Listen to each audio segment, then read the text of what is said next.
Hey, welcome into the Big Ten Huddle. I'm your host, JR, and we are here to talk about all the things that are going on in the Big Ten. We have our Week 7 recap ready to get into all the games, everything that happened. We're going to talk about each and every Big Ten team that played in Week 7. Some teams did really well, some not so well. We'll get to all of them. We'll share our opinions. I have Sonny from the Illini cast here and Spartan Dog from the Michigan State Bacon Wire podcast here to talk with us. I'm going to go ahead and let them introduce themselves and tell you where you can find their podcast if you would like to hear more of what they have to say. Sonny, let's go to you first. Thanks, JR, for having me on again. I'm from the Illini cast from the Big Banter Network. We try to send out a couple episodes every week. We do mainly football, but we also cover all Illinois athletics. And on a high level, if you want to follow me just for sports talk in general, you can follow me at the Sonny D. Excellent. Thank you, Sonny. Appreciate that. Spartan Dog, you want to tell people where they can find you? Yeah, you can find Bacon Wire wherever you find podcasts.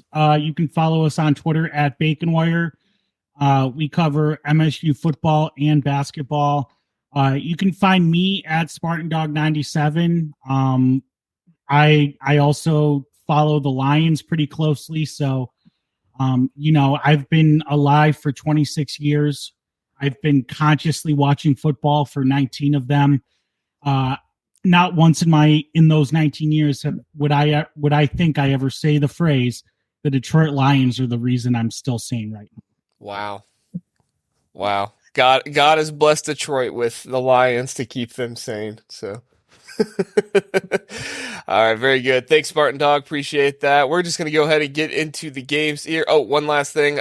Big Banter Sports. We are brought to you by Big Banter Sports, so please do visit bigbantersports.com for all of your Big Ten media needs, college basketball and football. And please do like and subscribe to this podcast or this YouTube video, whichever one you are watching. Follow and rate us as well. We appreciate that. So, moving on, we have Iowa and Wisconsin. This was a crazy game. I mean, 15-6. You know that when the score gets a little wonky like that, Tanner Mordecai went out of the game. If you saw the video online of him saying, I can't throw the ball, that was kind of a wild scene. Iowa, I posted this on Twitter earlier, but just an insane stat. LaShawn Williams from Iowa averaged 7 yards per carry. The QBR for Deacon Hill was 6.4. So the average yards per carry of the starting running back was higher than the QBR of the quarterback for Iowa, and Iowa still doubled the points that Wisconsin scored and won that game. So Iowa is just doing crazy things right now. It's insane. Spartan Dog, what was your read on this game? I got to tell you, I am a sicko. This game wasn't on my primary screen. I have 5 TVs in my basement. Nice. I jerry-rigged a 5 TV setup in my basement to watch college football. Washington, Oregon was on my primary screen, as it should have been. But I had Iowa, Wisconsin on the secondary screen. And this Iowa team, it's fair to say it, they are incredible. I mean, besides the one hiccup against Penn State, this Iowa team could legitimately go 11-1. And I don't think anyone would even bat an eye at them. And at that point, I don't even know how you fire Brian Ferentz, honestly. If you go 11-1, how do you fire that? The AD who made that contract isn't there anymore. So it's not like you can hold him to an old agreement. It's going to be super interesting to see what happens to Iowa the rest of the year, because if they keep going like this, there's no possible chance they can fire Brian Ferentz. There just isn't. It's such a testament to Phil Parker and and Iowa's defense and Iowa's offensive line that they're able to create offense out of nothing. It is absolutely wild. When I was trying to write hot takes for Twitter about Week 7, I just sat there and looked at my screen. You guys ever seen that episode of SpongeBob where he's just sitting there with and that's literally what I had on my computer. I was like, Iowa, and I didn't know what else to write. I was like, I have a hot take here somewhere, but it's you don't need an offense to win. I don't know what the hot take is, but Sonny, what was your read on this one? I mean, it's incredible. It's much like Spartan Dog. I've got 3 screens. So, I had my Illinois game on the main screen, then I had Iowa on the other, and then I had Washington, Oregon on the other. And it didn't even look like Washington and Oregon were playing the same sport as Iowa. Like you're talking about two contrasts of sport. Like you couldn't get more opposites than those two. But it's just one of those, like, I don't know what kind of black magic Iowa has and how they keep pulling this off year after year after year. I think I counted, or I saw there was 18 punts in that game. Like if you saw their stats, season stats in a box score in a video game, you would say the video game is broken. Oh, that could never happen in real life. And yet here they are, win after win. They've essentially taken control of the Big Ten West. And again, that's just excelling in two facets of the game. They have zero semblance of an offensive game whatsoever. And like you mentioned, they've got a path to 11-1, and getting slaughtered in the Big Ten championship game. But with all the injuries that they've been dealing with, this has just been one incredible job by that Iowa coaching staff. Let me ask you guys this. So say Iowa runs the table the rest of the year, right?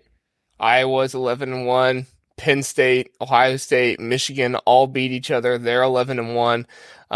Is Iowa anywhere close to ranked where Ohio State, Penn State, and Michigan would be if they're all 11-1? I don't know. And Sonny, you brought up the box score. I mean, it really is like when you play Dynasty in NCAA football, and you're in year 9 or 10, and San Jose State is ranked 3rd in the nation or whatever. It really is like that. And, it kind of reminds me of it's like the 1910s. It would just be 3 yards in a cloud of dust. That's how Iowa is winning these games. I think their rating ceiling, honestly, if they run the table, is probably 11. Yeah. That's what I have it as. But, you're talking about a team with top 15 potential with an offense that is straight up non-functioning. That is insane. It's absolutely wild. And the unfortunate part is people don't appreciate defense. And I'm not trying to say this as a big West defender guy. I'm just trying to say, look at USC, right? USC is the epitome of all offense, no defense. And Oregon and Washington kind of fit in there a little bit, but I think their defense have got stronger this year. And so you have Iowa, who is no offense, all defense. Iowa is never going to get as high in the ratings as a USC will, because people just love offense. They love the explosiveness of it, and they say, oh, this team is so much better. Oh, they have a Heisman candidate because their offense is so good and he can do all these things. When in reality, if Iowa goes 11-1, I'm all for them being top 10 in the nation, because at the end of the day, you played the schedule, you won your games. Now getting blown out and, shut out by Penn State, that's not exactly a great look. But as far as I'm concerned, it's all about resume. And if you go 11-1, you deserve to be up there. What say you, Sonny? I mean, I agree, but it's just going to be tough, because I think the toughest game that they have left now is probably Rutgers. I think they have coming up. The one game that everybody saw on TV, the whiteout against Penn State, they just got blown out of the buildings. And in your scenario, you had the other 3 Big Ten teams all go 11-1 also. So you're talking about, the possibility of, 4 out of the top 10 teams big from the Big Ten. And we know only the SEC gets that sort of treatment. Right. So, I think I agree with Spartan Dog that maybe in the 10 to 15 range is probably where their peak ceiling is, if they continue to play the way that they are. I mean, if, something happens and, all of a sudden they find the magic on offense and become a below average offense as opposed to a completely non-existent, even that could be enough to, kind of warrant more positive attention, because right now this is what anyone's talking about. Everyone, when you think of Iowa, you talk about their amazing defense and their completely lack of offense. And so it's become the narrative with that program. If I'm Lincoln Riley, I am going to a booster and telling them, you send Phil Parker a blank check, let him fill it out and send it back to you. what else are you gonna do at this point? Like, Phil Parker he's a wizard. He is a dark wizard, and if I'm USC and like my defense has been actively holding me back for Lincoln Riley's entire tenure, I am going all in, full court press on trying to poach the best possible guy. Right. So what do we think, just real quick before we move on to the next game? What do we think moving forward for Wisconsin here? They've got Illinois this next week, and then Ohio State at Indiana, Northwestern, Nebraska at Minnesota. Are we looking at a Wisconsin team that's just going to finish the year 2 losses? We think we see another loss or 2 in there. Well, I guess Ohio State, I don't know. I mean, it is at home, so they could present a good battle, but with Tanner Mordecai out, I don't know. What's your read on Wisconsin for the rest of the year, Sonny? Well, I was not as high on Wisconsin coming into the season as, a lot of the other folks were. I think I had them finishing 3rd in the Big Ten West. Yeah. I just think the drastic measures of change that they're trying to make on offense, they just don't have the talent for yet. I know they went wild in the transfer market, but the talent for what Luke Fickell wants, the system he wants to run, just isn't there yet. And now with Tanner Mordecai out, I don't know if they talked about how long it's going to be, but I know he's going to be out next week against Illinois. Mm-hmm. Things are just going to get tougher. And I'm feeling pretty comfortable in my prediction that they're going to probably finish 3rd or below. So you see what, 2, 3, 4 losses then? I mean, I don't have their schedule in front of me. Right now, honestly, I would call. I mean, we'll talk about it next game. Depending on whether Illinois found itself last week on Saturday or whether they revert back. If they found themselves, then you're talking about a 50-50 coin flip game next Saturday with when especially Wisconsin being at Illinois. Yeah, and Wisconsin without their quarterback. Yeah. So let's just say chalk that one up as a loss, and so Ohio I mean, I think. Honestly, without looking at their schedule, they look like an 8-4 team to me. So I'll just say I think that's right about where they're going to finish. Makes sense to me. What do you think, Spartan Dog? Yeah, it's all going to depend on how they recover from Tanner Mordecai's injury, right? Like, I didn't see him on the sideline saying he can't throw the ball. But if he can't throw the ball, like if he can't even like try to throw the ball, then that's not a good sign. They're already down Chaz Maluski. Luke Fickell's a good coach. I don't think the wheels are just going to fall completely off, but this is a team that is probably going to stumble into the finish line.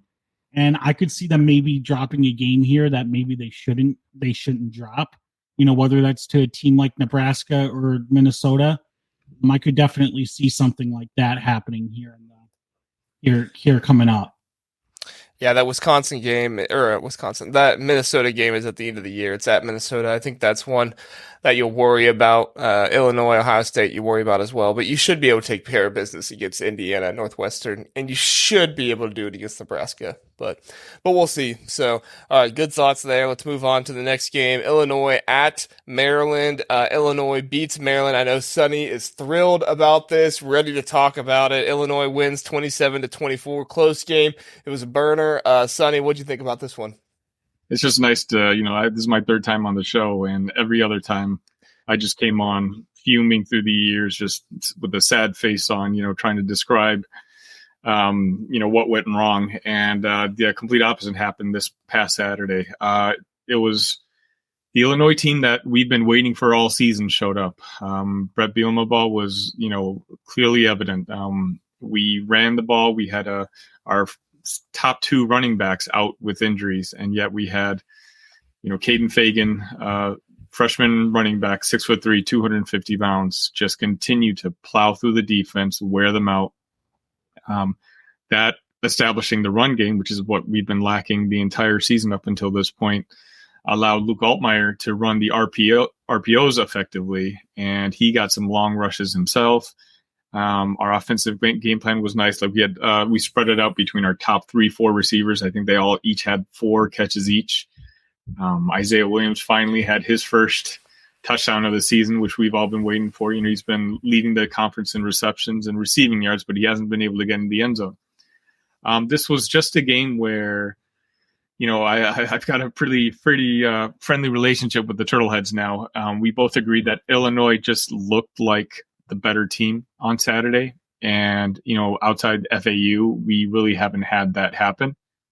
Now, whether that's because now Illinois has finally found itself and is going to become this team that we all projected them to be, or was it just Maryland's annual nosedive once the second half of the season hits? That's why I'm not getting too high on my britches at this point. It's I'm excited. I got a smile on my face. I really thought we were facing 2-6 start in the face, 0-4 in the Big Ten, because again we played Wisconsin next week. This game was on national television, NBC. We haven't been on NBC since like 1991 or something like that, which is what I saw. So, wow. I thought we were going to get blown out of the water and, lose some recruits and the season would go downhill fast. But now we come off a victory over, what many perceive to be the fourth best team in the conference. And the team that we play next week, Wisconsin, just lost their quarterback. And all of a sudden, who knows? Yeah, who knows? Spartan Dog, what'd you think of this one? No, I was going to say, again, it was on a secondary screen for me, so I wasn't, giving it my full undivided attention. But I will say, when I was watching it, it felt like for the first time this season, like Illinois, like it clicked. You know what I mean? Like you could definitely see, it was almost like everyone had a light bulb above their head and it finally went off. Mm-hmm. And, I think that's probably the first time this has happened all season. Sonny can probably speak more on that if I'm accurate in that assessment or not. But it really felt like Illinois like figured it out. They had a come to Jesus moment, an epiphany, and they got it together. As far as Maryland goes, I do owe the Turtleheads a gift basket still. I'm working on it. It's I've heard about the gift basket. So yes, the gift basket thing's a fucking racket. I'll say this right off the top. Like you just ambush at the end of an interview, and like what are you supposed to say? No, because then you're a coward. Yeah. So now I got to figure out a way to get them Faygo and Better Made chips. It's unbelievable. That's just how they weasel their way into free gifts, I guess. Yeah, those fucking guys. No, it's just those turtles.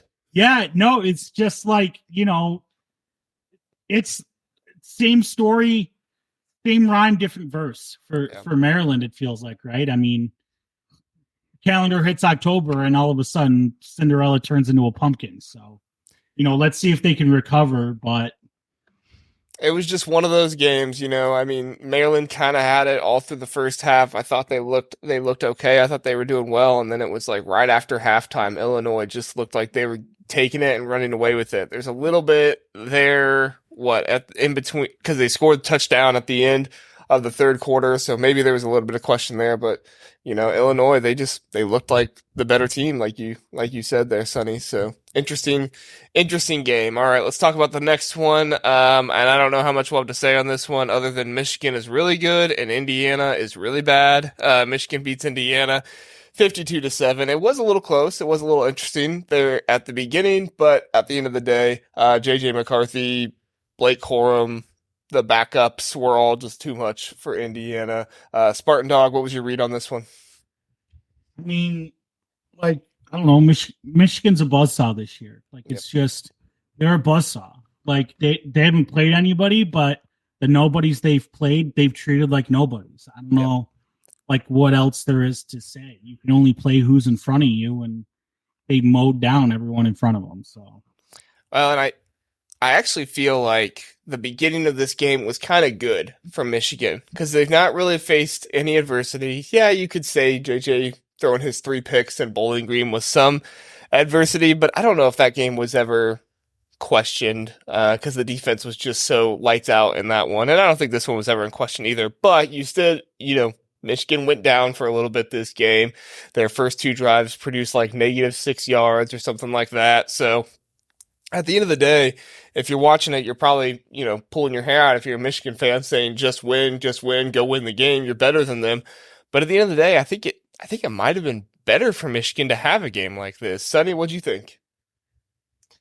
I just think we're being cheated out of this Michigan season because they look like they could be one of the best college football teams of all time.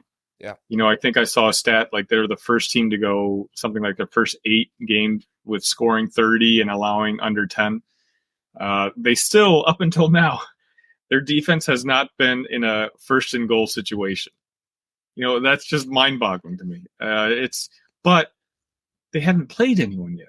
At least the Ohio States, we've seen them go up against average to above average, competition. Michigan, we haven't even seen average competition at this point. So it's like, I want to say, they're clearly the best team in the country, which, right now I think they are. But I say it, but I hesitate when I say it just because I want to see what they do when, they start sweating a bit and it's not Bowling Green on the other side, right. But it's, a Penn State, or if it's an above average P5 team who has the talent to at least kind of slow them down. Yeah, I think honestly, that's kind of where I'm at is like, yes, this schedule is kind of nice, and I'm not going to harp on the schedule. People do that enough, but what I'm trying to get at here is that later on in the season, I don't think they play Penn State until November, and then it's Penn State, Maryland, Ohio State, all to finish out the season. And at the end of the day, if you get into a real difficult game toward the end with Penn State's going to probably have been in a game like that with Ohio State or somebody else. And at the end of the year, if you see Ohio State, I know they've blown them out the past 2 years, so maybe they won't even be in that situation. But if they are with Ohio State's going to be a battle-tested team who was in that situation with Notre Dame, who might get in this situation with Penn State, to where you say, if I have to look at anything, because I'm trying to make this somewhat interesting here and not just say Michigan's going to win the national championship, move on. That would be my only thing to say is maybe another team is a little bit more tested and they have a little bit more experience that way. But I'm with you guys. They look great. They look like one of the best teams I've ever seen play. I just need to see it against comparable opponents to confirm that. So interesting. All right, let's get to Ohio State at Purdue. Ohio State beat Purdue 41-7. A lot of hype going into this game because Ohio State struggles at Ross-Ade over the years. They did not struggle at all, came out firing, really kind of took it to Purdue, won this game. Kyle McCord had a good game. Fourth string running back Dallin Hayden came in, had a good game. Cade Stover caught 2 touchdowns. Purdue just didn't look like a comparable team compared to them today. On Saturday. Sonny, what were your thoughts with this one? Basically just echo yours. Ohio State, I think, is getting better and better every week. Kyle McCord in particular is just getting better and better every single week. And, it's going to be interesting to see next weekend's matchup between Penn State, whereas, at least Ohio State's playing, a Purdue team who, I mean, they've been depleted by injuries. They're not a great team, but at least they've competed in the games previous. Obviously they handled Illinois pretty cleanly 2 weeks ago. It's one of those where I just think, Ohio State just need to keep themselves healthy. I think for the first time in the last 15, 20 years that all of a sudden Ohio State is a program that's kind of being overlooked in the Big Ten. Everyone's talking about Michigan and everyone's talking about the cool new guy in Penn State. And whereas now Ohio State, I feel like, is kind of like they've got the brand name, but they, in my opinion, like have most people have them finishing third in the conference, which, is just it's unreal compared to the near history that we've had. But yeah, I mean, they handled Purdue the way they should have. No, I don't think anyone got hurt. So I think they did exactly what they should. Yeah. Spartan Dog, what were your thoughts? Yeah, I credit to my friend Big Sad. He has what he calls the Ryan Day fake blowout, where Ohio State will come into games and they'll struggle for like 2 quarters, 3 quarters, and then they'll leave the starters in maybe a couple series past when they should have pulled them, just so they can pull away even more and make it look like less of a game than it actually was. But this wasn't one of them. This was a genuine blowout. Kyle McCord, I think, is finally settling in. I think he's finally kind of getting a grasp of this offense. And, And, at some point, like, it's just you just have to hit the Marvin Harrison Jr. button. And if you have the Marvin Harrison Jr. button, it's a good button to have. So, I think this week is going to be interesting. Penn State hasn't been pushed like Ohio State has been pushed. So it'll be interesting to see how that game shakes out. Yep, we're finally getting the matchup that we've been clamoring for all season. This Ohio State, Penn State to start it off, and then we'll get Penn State, Michigan, and then we'll get Ohio State, Michigan. It's starting off, and I think we're going to learn a lot more this week, and that'll be fun to think about and be fun to watch on Saturday. All right, Spartan Dog, we'll move on to your team. You played Rutgers at Rutgers, had a lead, and Rutgers managed to come back. Kind of an amazing comeback. Kyle Monungai there in the fourth quarter just went off, really led this team to the win. Caton Hauser for Michigan State got his first start. Spartan Dog, what were kind of some of your thoughts on this one? In the words of Jan Levison Gould, I am out of carrots. I am out of sticks. I don't even know. I can't even describe, like, the second best thing Mel Tucker has done for Michigan State, besides bring Kenneth Walker out of the transfer portal, was make that late night phone call. These assholes, if they get another Power 5 coaching job, coaching is a less legitimate profession than Northwestern Mutual Associate. Like, what a fucking scam these guys are running on a public university. Bob Menendez is going to get thrown out of Congress for less. This is bullshit. I am so sick of these guys coming week in and week out and pissing away which honestly, a pretty talented roster. And here's the thing. No one in the fan base had sky high expectations, right? This wasn't 2022, high off our own supply, tuck coming, chop, chop, chop. We're going 9-3, right? And get hit in the face with the reality of the situation. No, this was like, all right, just get to a bowl, get a good class, get another good class in here, build, start playing the young guys. We'll see what happens. Right. It's not even that. It's a fucking train wreck. I don't even know what to say anymore. Like, I don't even know what I'm going to say when we record Bacon Warrior this week, because it's just like the staff doesn't give a shit. Why should I? These guys are making $500,000, $1 million a year. For what? For failing kids? For thinking Rutgers is going to onside kick with 8 minutes left? So you line up in an onside formation? What the fuck are you doing? And it's starting to rub off on the kids. You can see it. The kids are giving less effort because the coaches don't give a fuck. If I had it my way, if I was Alan Haller, I'd fucking fire all of them, and I'd make Jacoby Windman, who's out for the year, the acting head coach, like Lance Harbor at the end of Varsity Blues. Who gives a fuck? How much worse is it going to get? How much worse is it going to fucking get? And you know what? I was joking around this week that, like, oh, we're going to beat Rutgers by 2 scores. The fan base is going to get his hopes up. And then the Michigan game's going to get called in the middle of the third quarter because of walk-on Shiv's Blake Corum on the sideline. And, like, we don't even get that. We don't even get the opportunity to get our hopes up because our special teams coordinator makes $575,000 a year and is a fucking moron. Moron. If you know the name of your special teams coach, if you even know your team has a special teams coach, that person should be fired immediately. You should not. No one should know a special teams coach exists. The fact that we know that he exists and we have memes about him is fucking insane. It's fucking insane.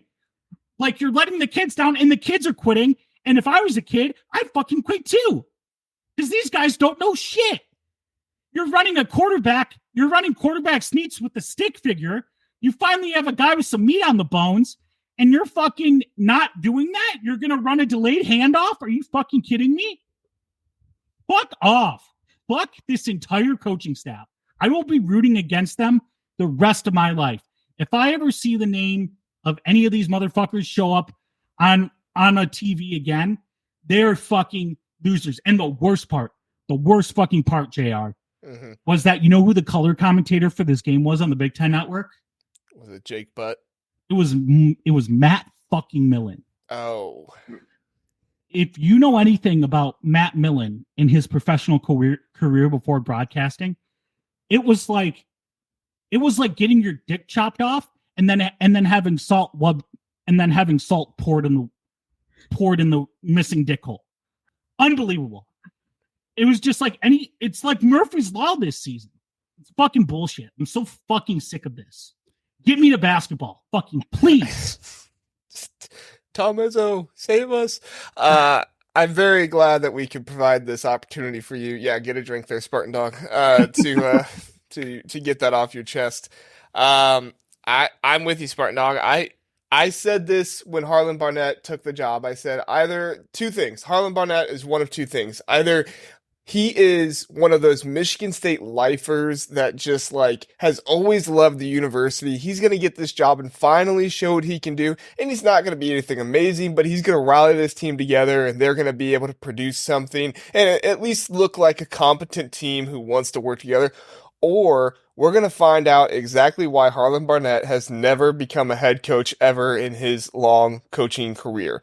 And unfortunately for Michigan State fans, I think we're finding out exactly why Harlan Barnett has never gotten a head coaching job ever in his career. Because just like you outlined there, Spartan Dog, these kids don't want to play. They look like they have no juice. And as soon as Rutgers provided some pushback, it was like just open the floodgates. Okay, come on in, make your drive, do your thing, come on back. And it's tough to watch for some of those Michigan State kids because I really do feel like there are some out there who are really playing hard and trying to make their best out of this season. And then there's other ones that just the coach is inspiring and getting them to play hard. Sonny, what were your thoughts on this one? Well, zero chance I'm following up Spartan Dog on this game, so JR, I'm just going to tell you, just make sure you have that parental advisory on this particular episode. I'll put the explicit in. Yeah, sorry I didn't clear language with you before we got into it, but you had me on to talk about this game, so. Well, when you first started, I thought to myself, well, maybe I can just put a couple bleeps in there. And... No, not a chance. I don't have enough time to go through all of that in editing. So, yeah, we'll just put the parental advisory. Sonny, did you have any thoughts about Rutgers, though? I mean, they didn't look great, but then they did come back there in the fourth quarter. Did you have any thoughts on them at all? I know you're one of your favorite teams in the league this year. They, I don't know how they keep doing it. They're just, good for them. They're I think one game away now from a bowl. 5-2. Yeah, this is the type of game where had they lost, I think it's fair to say, Spartan Dog, please don't swear at me if you disagree. Michigan State is, on the downswing, and it's kind of it's a tough position to be in as a program. So a win against Michigan State is something you need. I'll be honest, I actually turned the game off when they were down two touchdowns at one point, and then I had gotten a text message that simply said Rutgers. And I'm like, what are you talking about? So I turned the game on and I saw what had happened. And, that's the type of game that's a program building game. That's the type of game that's going to, it's always in the back of your mind. Oh, we're Rutgers, we're going to fall off a cliff at some point, but no, they kind of, they grinded it out. They came back. The weather was awful, looked awful on TV. And, coming back and getting that win is a huge feather in Greg Schiano's cap. And, they're one of the best stories in the Big Ten this year. Yeah, for sure. I just realized at the bottom where I have the scores going, I had a Michigan State 27 and Rutgers 24. So if anybody didn't see the game or the score of the game, they're probably like, why is Spartan Dog so mad? They won the game. No. Michigan State did not win the game. Other way around. 24 Michigan State, Rutgers 27.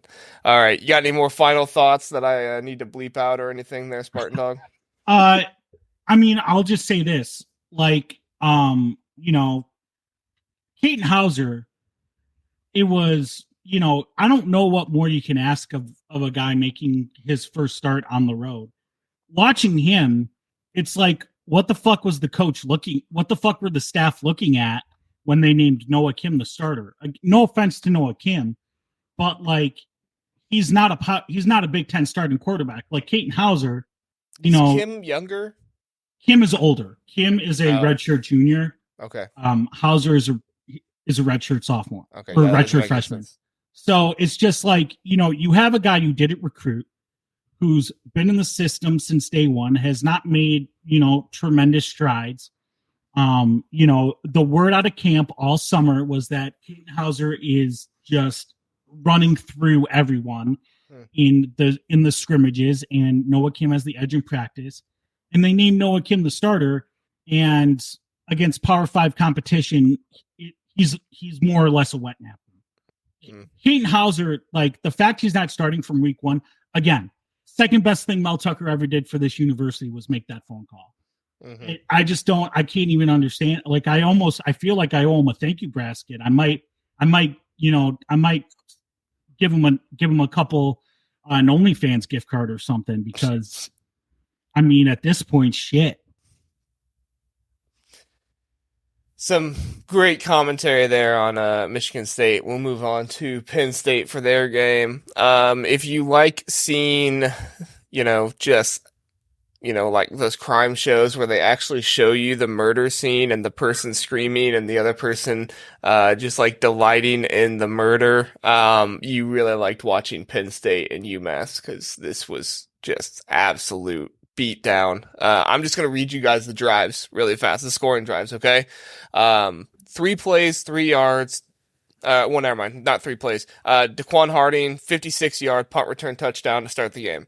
8 plays, 71 yards, Drew Allar, touchdown. 7 plays, 80 yards, Katrin Allen, touchdown. 7 plays, 35 yards, Tyler Warren, touchdown.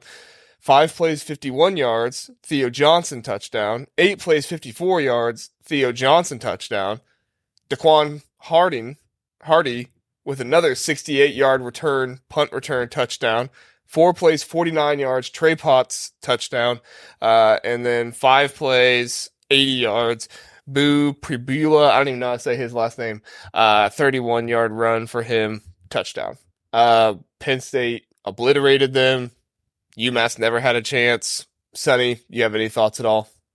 Not really. I mean, I gambled on the game, so I was keeping tabs on it, but I didn't spend 1 second watching on it. Did you take the over? No, I took Penn State first quarter, half, and full game, and they covered at least a half and full game. There you go. Spartan Dog, what'd you think? I mean, this was a snuff film. I mean, this was gross. You wouldn't be able to show this in theaters. Like, just ugly. This was like that last scene in Inglourious Bastards where like the movie theater is on fire and they're just like mowing down people trying to escape. Like this was unholy. I mean, this was bad. I'm James Franklin's not messing around this year. Mm-hmm. I'll tell you that much. He's hungry. I was surprised the starters came back in the third quarter, and the backup quarterback for Penn State didn't even throw a pass.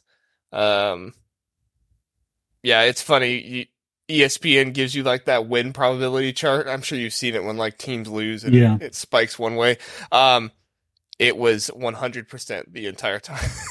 It just stayed at the bottom the entire time. So, UMass, get your check and go on home. So, all right. Hey, a couple new things that we're going to do in the recap, and this won't take too long, but I do want to kind of get a pulse on some of the awards for the Big Ten at the end of the season. So I'm going to ask these guys if they were giving out the award for the Offensive Player of the Year, the Coach of the Year, and the Defensive Player of the Year, who would kind of be their top 3 selections right now at this point in the season. So we'll start with Offensive Player of the Year. Let's see, Spartan Dog, who were your 3 that you would kind of consider for this at this point in the season? I would consider Drew Allar, quarterback from Penn State. Mm-hmm. Anyone who's followed me in the past knows I'm very high on Drew Allar. He has kind of lived up to the hype. I did say he was going to be a Heisman finalist, so if we're going off my if we're going off that, maybe a bit of a disappointment, but I think that's more of a testament to how good other quarterbacks in the country are.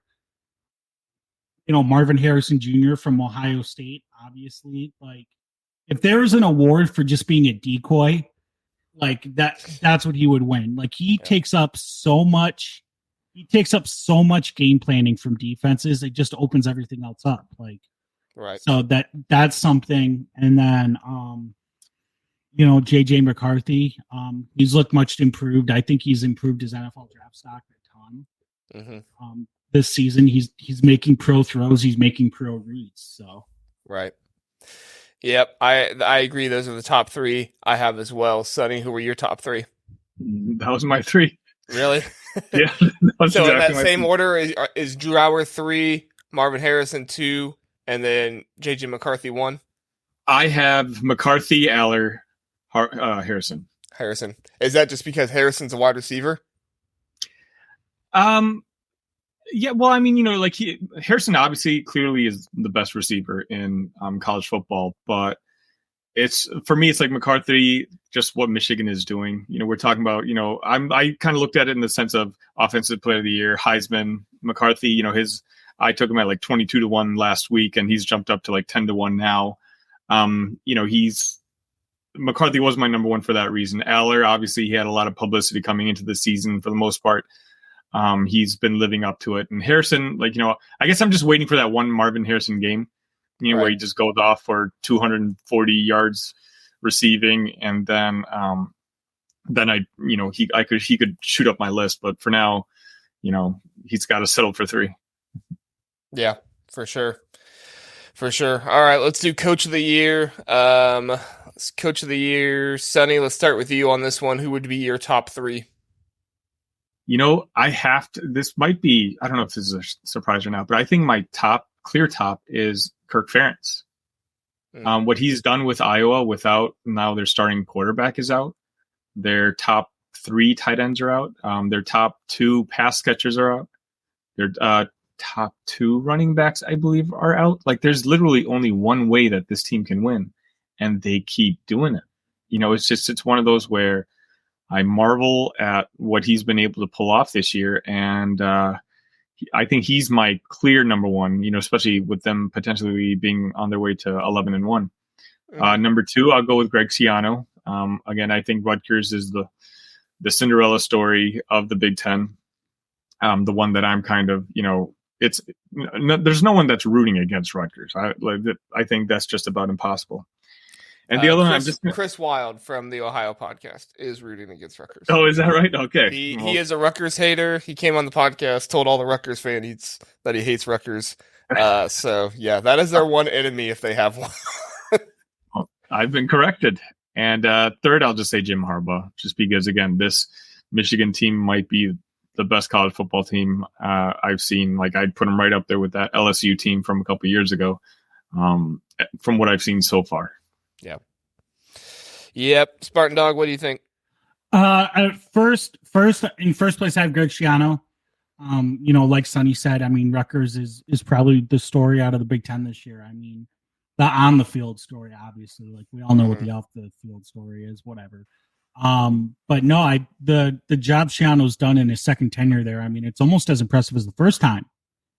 He was there back when they were in the Big East. So, I got to give Schiano his due. James Franklin at Penn State.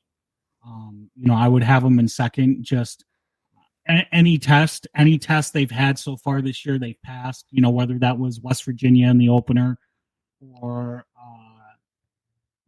Iowa in the whiteout game. Their biggest tests are yet to come, but they've handled everything kind of beautifully up to this point. And then third, I'd have to go Kirk Ferentz. Just I don't know if anyone's ever exemplified more with less in this conference than Kirk Ferentz. Yeah.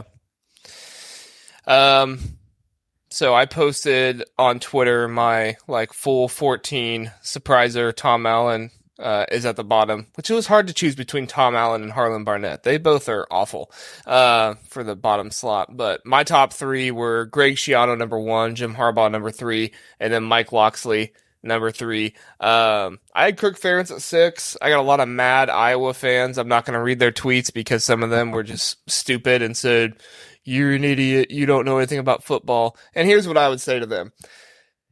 I don't think I can put somebody in my top 3 who just a couple weeks ago got spanked over every way possible by James Franklin in Penn State in the wideout. I mean, if they were at least competent on offense and made some kind of effort, then yeah, I'd probably have them higher up there. But to run, what was it, like 33 plays or something like that? Like, I think Iowa is so fun to watch because they're just this weird team, and it's amazing what Kirk Ferentz has done. But I just had to drop Iowa significantly lower in my power rankings after that game. And I know Iowa fans aren't going to want to hear that, but at the end of the day, I mean, they win the West. Kirk Ferentz will probably win it all if Schiano doesn't win any more than 6 games. But I did say that I would read some people's tweets. So I had Ryan Day at 7. Some people had issue with that, saying that's way too high, saying that he's clearly out of the top 10. I don't understand how Ryan Day is out of the top 10. He has an undefeated team and just blew out a team. Rutgers Hoop Insider had some good thoughts. He said number 1 for him is James Franklin. If he can win the Big Ten East regular season, that's his. Greg Schiano turning Rutgers around unexpectedly. And then Mike Locksley turning Maryland around, even if they only go 8-4. That's a really good year, is what he had to say. I had some people, Braun should be higher. I had him at 8. Some people didn't like that. A lot of mainly a lot of mad Iowa fans. So, sorry, Iowa fans. This is the dumbest list I've ever seen on this app in a while. You should be ashamed of yourself. Thank you for your input. Or lack thereof. All right, let's go on to our last one, Defensive Player of the Year. Let's see, Spartan, or who did I have last time ago? Was it Spartan Dog or Sonny? Spartan Dog, what do you think? So I have 3 names. I have Cooper DeJean at Iowa. Mine too. Just an unreal talent. Just gonna make an NFL defense really, really fucking good here in the next 18, 24 months. Next I have Tyler Nubin from Minnesota. Same thing, NFL caliber player, just incredible in coverage. You're not getting anything past him. Mm-hmm. So, and then I have Chop Robinson from Penn State. Just a monster, just one of those game record type guys who can muck everything up in the trenches and make you earn every inch. Yeah, for sure. Sonny, who'd you have as your top 3? Of course, I got to start off with Johnny Newton. Our defense hasn't been all that great this year, but it's not for the lack of his efforts. He's literally being triple teamed now on every snap basis, and yet he's still pressuring the quarterback. I think he leads the country in quarterback pressures. Mid-season All-American, all that. I'm seeing it firsthand. The job that he's doing, like Illinois is going to have a top 10 NFL draft pick 2 years in a row, which is just wild for a program like us. Right. And the other 2, honestly, I'm just going to go with the Iowa boys. I feel like that defense deserves that recognition. Cooper DeJean, as Spartan Dog mentioned, and also the guy who jumped off the TV yesterday, Castro. He was playing, of course, the best player in Iowa is their punter, but he was clearly the second best player there, and I just thought he had a great game. And if there's any defense that could have 2 guys on this list, it's the Iowa Hawkeyes.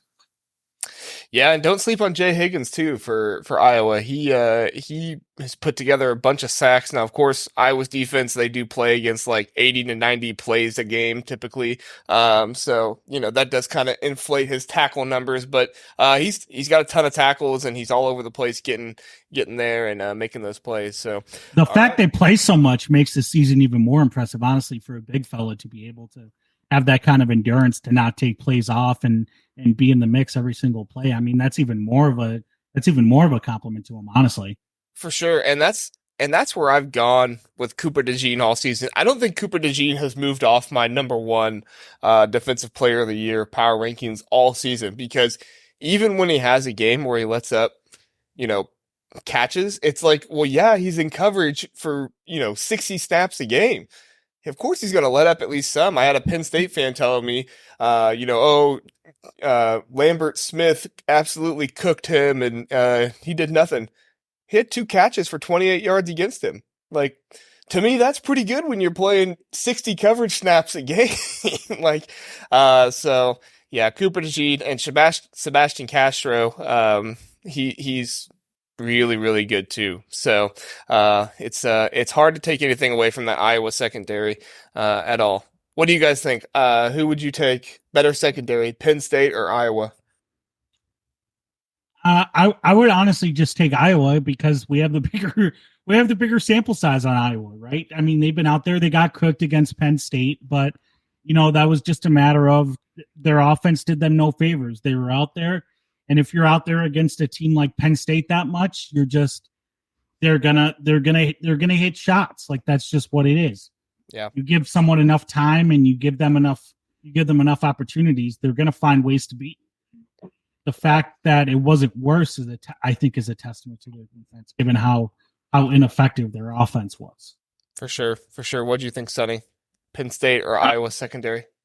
I'm just going to say Penn State because I saw their secondary pick off Luke Altmaier 4 times in one game. So that wound is still a little fresh. So, but obviously, it's a pretty good indicator.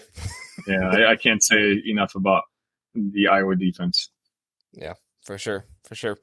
All right. Well, hey, thanks guys for coming on. Appreciate it. Thank you to everybody who listened. Tune in on Wednesday for the basketball version. Listen, we got a good basketball show coming up. Okay. We have Russ from Boilers Express coming on. And if you don't know, there is a pretty big rivalry between Maryland and Purdue in the Slack chat for Big Banter Sports, and we have Jordan from Turtleheads coming on, so that should be a fun episode to hear all the basketball talk. And Maryland has officially declared themselves as a basketball school. They're no longer that concerned about football. So I would like to do that as well. I would like to take the opportunity to go ahead and state that now. Yeah. Cohen Carr did a double clutch dunk from the free throw line on Friday. That's enough. That's going to be enough to get me through the rest of the season. So. Right. It's either Purdue or Michigan State going to win the Big Ten in basketball, I think. Illinois got a shot too, but Purdue and Michigan State, I think, are my 2 front runners there to see what they can do. So, all right. Hey, thanks guys for coming on. Thank you to everybody for listening. Have a great day.